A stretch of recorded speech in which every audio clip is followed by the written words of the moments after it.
jadi tidak jarang ya kejadian baru saya ajak ke ruqyah mandiri, tiba-tiba ada binatang yang keluar. Yang paling sering kelabang. Bismillahirrahmanirrahim.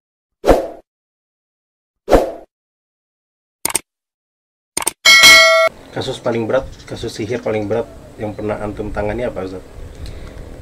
Kasus sihir yang paling berat ya sepengalaman saya ya nangani kasus sihir yang orang yang suka sama seseorang tapi cintanya ditolak. Ya, itu yang pepatah yang mengatakan. Jadi dia ngirim sihir. Iya. Cinta ditolak, dukun bertindak. Dan ini memang nyata gitu. Ya, banyak yang seperti ini. Ya, karena memang permainan belakang atau kita sebut dengan sihir atau yang istilahnya membunuh tanpa menyentuh ini ya sangat diminati oleh kebanyakan orang. Karena apa? Belum ada undang-undangnya. Apalagi di Indonesia ini. Ya, di Indonesia ini nggak ada undang-undangnya. Makanya kalau kita ya ngelapor nih saya kena sihir nggak akan diproses. Si fulan pelakunya. Nggak ada. Ya, gimana mengetahui buktinya dia pelakunya? Iya. Karena kita nggak bisa kasih bukti yang konkret, yang real, yang nyata gitu.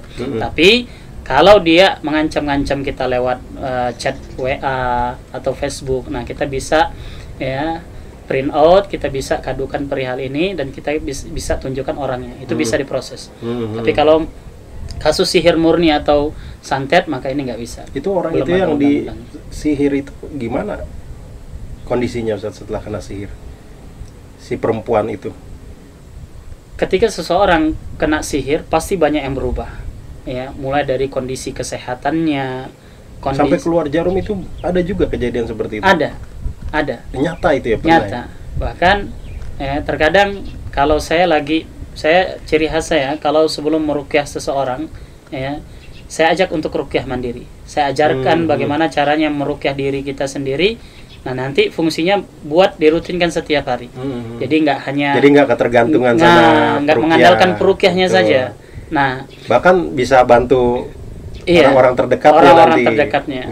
Nah, jadi tidak jarang ya kejadian baru saya ajak ke ruqyah mandiri, tiba-tiba ada binatang yang keluar. Yang paling sering kelabang. Oh gitu. Ya, keluarnya maksudnya dari mana? Dari baju pasien itu. Oh gitu. Iya, ya, mulai dari ukuran yang kecil sampai yang besar. Ya. Bahkan ada pasien yang baru diusap-usap seperti ini, ngerasa ada yang ganjil, dia keluar. Ya? Kelabang. Pas dia itu kelabang. Ya. Itu perwujudan jin atau gimana? Atau jadi di dalam hadis itu disebutkan ya, jin itu ada dari bangsa ular, ada dari bangsa kalajengking. Ya, atau kelabang. Nah, maka yang sering muncul kalau kasus sihir itu, binatang yang sering muncul kalau itu kasus sihir atau santet, maka yang sering muncul ya dua jenis hewan ini, ular dan kelabang. Ya. Iya. Ya, Anda pernah lihat video antum lagi ruqyah keluar ular? Iya. Tapi dari langit-langit. Iya, dari plafon. Yang itu kalau kita pikir plafonnya sempit gitu. Iya, tapi dia keluar dari celah-celah sempit itu. Maksain untuk keluar. Iya. Oh, gitu. Seperti itu. Itu setelah keluar biasanya gimana kondisinya? Semakin membaik apa gimana si pasiennya itu? Kalau apa-apa yang berkaitan dengan gangguannya kemudian hilang satu demi satu, alhamdulillah kondisi pasiennya makin membaik gitu. Ya.